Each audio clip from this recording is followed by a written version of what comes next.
So what's a dynamic range, and what are those rules that we need to understand? The dynamic range means that I'm going to move left or right or forward and back.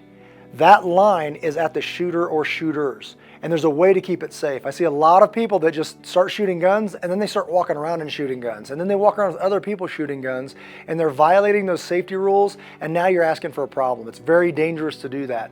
So we're going to go down range, and if you've shot at a static range, it's going to make you very uncomfortable to step across that red line the first time, but if it's done correctly, it can be done very, very safely. So follow me down range. Line's cold. Line's cold. Downrange. Downrange. Okay, here we go.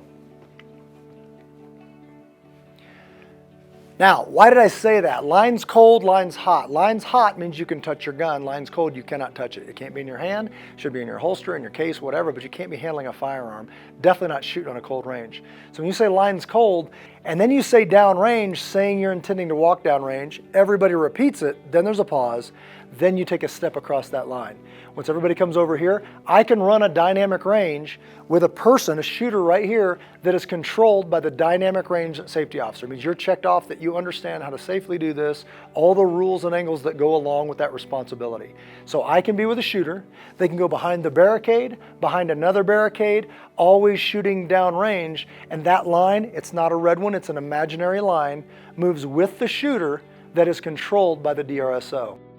They're going to move and shoot safely with no one else crossing that line. It has to be controlled, and every time before you step onto that live fire range, we at Able Shepherd believe this, you go over an extensive safety brief every single time before your class.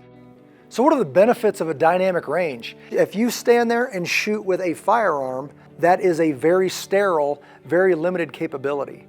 If you're going to ever use that firearm to defend your life, the world requires that it's a 360-degree world, and it's going to require motion. It's going to require movement for you to go get in front of your loved ones, for you to connect with them and move.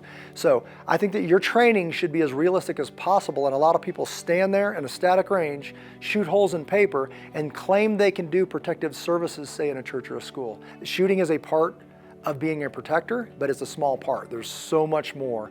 To be able to replicate this safely is going to show you realistically that you could repeat that kind of capability. So I hope this helps out. I hope it helps people to train safely. Got any questions? Hit us up at ableshepherd.com. Until we see you again, God bless you guys. Take care of one another.